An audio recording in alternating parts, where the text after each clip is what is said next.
चलिए मोलर चालकता और वियोजन स्थिरांक पर एक संख्यात्मक प्रश्न हल करते हैं। यह प्रश्न है 0.0024 मोलर एसिटिक अम्ल विलयन की चालकता 7.895 गुणा 10 की घात ऋण 5 सीमेंस प्रति सेंटीमीटर है। इसकी मोलर चालकता और वियोजन स्थिरांक की गणना कीजिए। यह प्रश्न काफ़ी आसान लग रहा है, लेकिन इसे हल करना शुरू करने से पहले चलिए उन चरणों को लिख लेते हैं जिनमें हम इस प्रश्न को हल करने वाले हैं। ठीक है, तो सबसे पहला चरण है मोलर चालकता की गणना करना, और इसकी गणना हम इस सूत्र से कर सकते हैं, यानी मोलर चालकता बराबर सीमेंस प्रति सेंटीमीटर में विलयन की चालकता बटा मोल प्रति लीटर में सांद्रता। हम देख सकते हैं कि इस सूत्र के ये दोनों मान हमारे प्रश्न में दिए गए हैं, इसलिए हम इन मानों को सूत्र में रखकर मोलर चालकता की गणना कर सकते हैं। मोलर चालकता के अलावा दूसरी चीज़ जो हमें ज्ञात करना है वह है वियोजन स्थिरांक। लेकिन वियोजन स्थिरांक ज्ञात करने के लिए हमें वियोजन की मात्रा अल्फा के बारे में जानकारी होना आवश्यक है। इसलिए प्रश्न का दूसरा चरण होगा वियोजन की मात्रा यानी अल्फा की गणना करना, और हम इस सूत्र का उपयोग करके अल्फा की गणना कर सकते हैं, यानी एसिटिक अम्ल की मोलर चालकता बटा एसिटिक अम्ल की सीमांत मोलर चालकता। अब यहाँ एसिटिक अम्ल की मोलर चालकता का मान हमें पहले चरण से मिल जाएगा, इसलिए अंश में हम इस मान को रख सकते हैं। लेकिन एसिटिक अम्ल की सीमांत मोलर चालकता हम कैसे ज्ञात करेंगे? तो इसके लिए हम यहाँ दी गई जानकारी का उपयोग करेंगे, और जब हम इस दूसरे चरण को हल करेंगे तब हम देखेंगे कि इसके लिए हम इस जानकारी का उपयोग कैसे कर सकते हैं। ठीक है, हमारा तीसरा और अंतिम चरण होगा वियोजन स्थिरांक की गणना करना, जिसके लिए हम Ka बराबर C अल्फा का वर्ग बटा 1 ऋण अल्फा इस सूत्र का उपयोग करेंगे। इस चरण में वियोजन स्थिरांक प्राप्त करने के लिए हमें इस समीकरण में दूसरे चरण से प्राप्त हुए अल्फा के मान को रखना होगा। इस प्रकार ये 3 चरण हैं जिनमें हम इस प्रश्न को हल कर सकते हैं। अब क्यों न वीडियो को रोककर पहले आप स्वयं इस प्रश्न को हल करने का प्रयास करें, और फिर आप देख सकते हैं कि हमने इसे कैसे हल किया है। ठीक है, चलिए देखते हैं। तो पहला चरण मोलर चालकता की गणना करना है, और इसके लिए हमें इन मानों को इस समीकरण में रखना होगा, यानी मोलर चालकता होगी 7.895 गुणा 10 की घात ऋण 5 सीमेंस प्रति सेंटीमीटर बटा विलयन की सांद्रता यानी 0.0024 मोल प्रति लीटर। अब यहाँ आप देख सकते हैं कि अंश और हर में इकाइयाँ अलग अलग हैं, लेकिन इस गणना को सही तरीके से पूरा करने के लिए ये इकाइयाँ सुसंगत होनी चाहिए, और इकाइयों को सुसंगत बनाने के लिए हम इस लीटर को घन सेंटीमीटर में बदल सकते हैं। हम जानते हैं कि 1 लीटर 1000 घन सेंटीमीटर के बराबर होता है, इसलिए जब हम यह मान इस समीकरण में प्रतिस्थापित करते हैं तब हमें मिलता है 7.895 गुणा 10 की घात ऋण 5 सीमेंस प्रति सेंटीमीटर बटा विलयन की सांद्रता यानी 0.0024 मोल प्रति 1000 घन सेंटीमीटर। और जब हम इस गणना को पूरा करते हैं तब हमें मोलर चालकता का अंतिम मान मिल जाता है, जो है 32.89 सीमेंस वर्ग सेंटीमीटर प्रति मोल। तो यह मोलर चालकता का मान है, और यह मान मूल रूप से प्रति मोल इलेक्ट्रोलाइट यानी प्रति मोल विद्युत अपघट्य में प्रदर्शित चालकता को दर्शाता है। चलिए अब प्रश्न के दूसरे चरण को हल करते हैं, जिसमें हमें डिग्री ऑफ डिसोसिएशन या वियोजन की मात्रा यानी अल्फा का मान ज्ञात करना है, और अल्फा का मान हमें एसिटिक अम्ल की मोलर चालकता को एसिटिक अम्ल की सीमांत मोलर चालकता से विभाजित करने पर मिलता है। अब मोलर चालकता 32.89 सीमेंस वर्ग सेंटीमीटर प्रति मोल है, जिसे हमने अभी पहले चरण में ज्ञात किया है, और सीमांत मोलर चालकता का मान हम आयनों के स्वतंत्र अभिगमन के कोलराउस नियम से ज्ञात कर सकते हैं।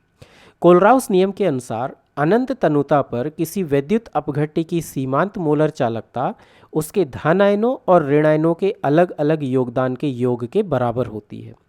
इसका मतलब एसिटिक अम्ल की सीमांत मोलर चालकता को मूल रूप से धन आयनों और ऋण आयनों की मोलर आयनिक चालकताओं के योग के रूप में लिखा जा सकता है, अर्थात lambda naught H plus lambda naught CH3COO minus. अब यहाँ न्यू प्लस और न्यू माइनस वैद्युत अपघट्य यानी एसिटिक अम्ल का वियोजन होने पर उत्पन्न होने वाले धनायनों और ऋणायनों की संख्या को दर्शाते हैं। अब हम जानते हैं कि एसिटिक अम्ल का वियोजन होने पर हमें एक CH3COO माइनस ऋणायन और एक H प्लस धनायन मिलते हैं। इसलिए यहाँ न्यू प्लस और न्यू माइनस एक दूसरे को संतुलित कर देंगे। अब H प्लस धनायन और CH3COO माइनस ऋणायन की सीमांत मोलर आयनिक चालकताओं को इन मानों से प्राप्त किया जा सकता है। ध्यान दीजिए कि इनमें से प्रत्येक वैद्युत अपघट्य की सीमांत मोलर चालकता को घटक धनायनों और ऋणायनों की मोलर आयनिक चालकताओं के योग के रूप में लिखा जा सकता है। और जब हम उन्हें इस तरह लिखते हैं, जहां हम सोडियम एसीटेट और HCl की मोलर चालकताओं को जोड़ते हैं और इनमें से NaCl की मोलर चालकता को घटाते हैं, तब हम देख सकते हैं कि अंततः हमें H प्लस और CH3COO माइनस की सीमांत मोलर आयनिक चालकताओं के समान मान मिलते हैं। यहाँ Na प्लस से Na प्लस कैंसिल हो जाएगा और इसी तरह Cl माइनस से Cl माइनस भी कैंसिल हो जाएगा और अंत में हमें जो मिलता है वह H प्लस और CH3COO माइनस आयनों की सीमांत मोलर आयनिक चालकताएं हैं। लेकिन हमने इन्हें कैसे प्राप्त किया? तो यह HCl की सीमांत मोलर चालकता का योगदान है, यह सोडियम एसीटेट की सीमांत मोलर चालकता का योगदान है और यह सोडियम क्लोराइड की सीमांत मोलर चालकता का योगदान है। इसके बाद जब हम इन मानों को इस समीकरण में रखते हैं, तब हमें अंतिम उत्तर मिलता है 390.5 सीमेंस वर्ग सेंटीमीटर प्रति मोल।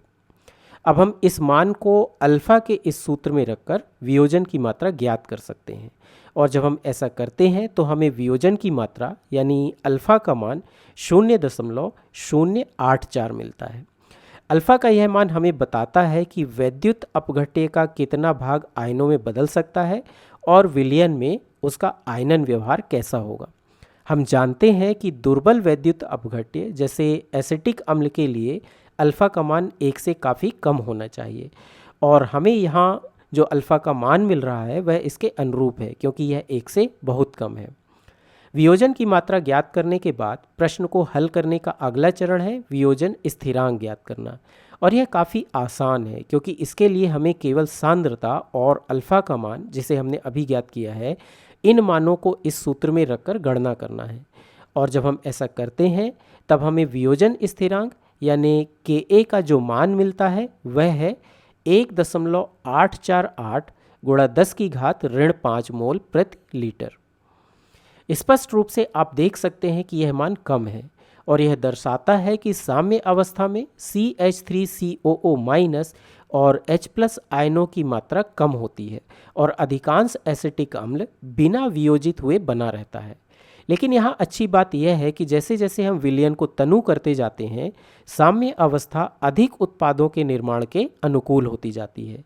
इसके परिणाम स्वरूप एसिटिक अम्ल की और अधिक मात्रा वियोजित होती जाती है, जिससे विलयन में आयनों की संख्या बढ़ती जाती है और इसके कारण विलयन की मोलर चालकता भी बढ़ती जाती है। जैसे तुलना करने के लिए यहाँ हमारे पास एसिटिक अम्ल की 2 अलग अलग सांद्रताओं वाले विलयन हैं, जिनकी मोलर चालकता और वियोजन स्थिरांक के मान यहाँ दिए गए हैं। ये मान हमने अपने प्रश्न को हल करके प्राप्त किए हैं, यानी 0.0024 मोलर एसिटिक अम्ल के लिए मोलर चालकता 32.89 सीमेंस वर्ग सेंटीमीटर प्रति मोल है। अल्फा का मान 0.084 है और वियोजन स्थिरांक लगभग 1.85 गुणा 10⁻⁻5 मोल प्रति लीटर है। अब यदि हम एसिटिक अम्ल के तनु विलयन को देखें तो इसकी मोलर चालकता अधिक है, यानी 0.001 मोलर एसिटिक अम्ल विलयन की मोलर चालकता 48.15 सीमेंस वर्ग सेंटीमीटर प्रति मोल है, जो कि इस सांद्र विलयन की मोलर चालकता से अधिक है। ऐसा इसलिए है क्योंकि विलयन की तनुता बढ़ने पर उसकी मोलर चालकता भी बढ़ जाती है। इसी तरह तनु विलयन के लिए वियोजन की मात्रा यानी अल्फा का मान भी 0.084 से अधिक यानी 0.123 है। लेकिन यदि हम वियोजन स्थिरांक को देखें तो इन दोनों विलयनों के लिए वियोजन स्थिरांक लगभग समान है, इनमें बहुत अधिक अंतर नहीं है, क्योंकि हम जानते हैं कि Ka एक अंतर्निहित गुणधर्म है जो यह दर्शाता है कि वैद्युत अपघट्य कितना प्रबल है। यह विलयन की सांद्रता या तनुता बढ़ने के साथ नहीं बदलता है। अब आप सोच रहे होंगे कि यदि ऐसा है तो फिर इन दोनों विलयनों के वियोजन स्थिरांक में जो मामूली अंतर है उसका क्या कारण है। तो यह अंतर वास्तव में प्रयोगात्मक स्थितियों या प्रयोगात्मक त्रुटि के कारण उत्पन्न हो सकता है, लेकिन मोटे तौर पर Ka का मान स्थिर रहता है। इस प्रकार यह इस अवधारणा पर एक छोटा सा वीडियो था कि वैद्युत अपघट्य की सांद्रता बदलने पर मोलर चालकता कैसे बदलती है।